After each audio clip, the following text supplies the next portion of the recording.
कुंती का त्याग। पांडव अपनी मां कुंती के साथ इधर से उधर भ्रमण कर रहे थे।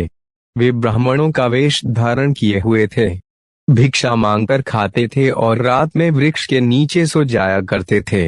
भाग्य और समय की यह कैसी अद्भुत लीला है, जो पांडव हस्तिनापुर राज्य के भागीदार हैं और जो सारे जगत को अपनी मुट्ठी में करने में समर्थ हैं, उन्हीं को आज भिक्षा पर जीवन यापन करना पड़ रहा है। दोपहर के बाद का समय था। पांडव अपनी मां कुंती के साथ वन के मार्ग से आगे बढ़ते जा रहे थे। सहसा उन्हें वेदव्यास जी दिखाई पड़े। कुंती दौड़कर वेदव्यास जी के चरणों में गिर पड़ी। उनके चरणों को पकड़कर बिलख बिलख कर रोने लगी। उसने अपने आंसुओं से उनके चरणों को धोते हुए उन्हें अपनी पूरी कहानी सुना दी। वेदव्यास जी ने कुंती को धैर्य बंधाते हुए कहा, आंसू बहाने से कुछ नहीं होगा।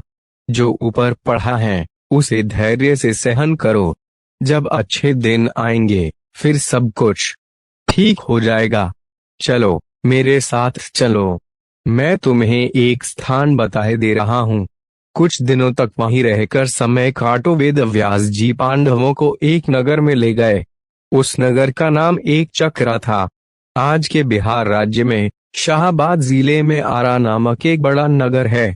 महाभारत काल में आरा को ही एक चक्रा के नाम से पुकारा जाता था। उन दिनों एक चक्रा में केवल ब्राह्मण ही निवास करते थे। वेदव्यास जी पांडवों को एक चक्रा में पहुंचाकर चले गए। पांडव एक ब्राह्मण के घर में निवास करने लगे। पांचों भाई प्रतिदिन भिक्षा मांगने के लिए जाया करते थे। भिक्षा में जो अन्न मिलता था उसी से अपने जीवन का निर्वाह करते थे। उन दिनों एक चक्रा में एक राक्षस के द्वारा बड़े जोरों का आतंक फैला हुआ था। उस राक्षस का नाम बक था। वह दिन में वन में छिपा रहता था, रात में बाहर निकलता था और एक चक्रा में घुस जाता था।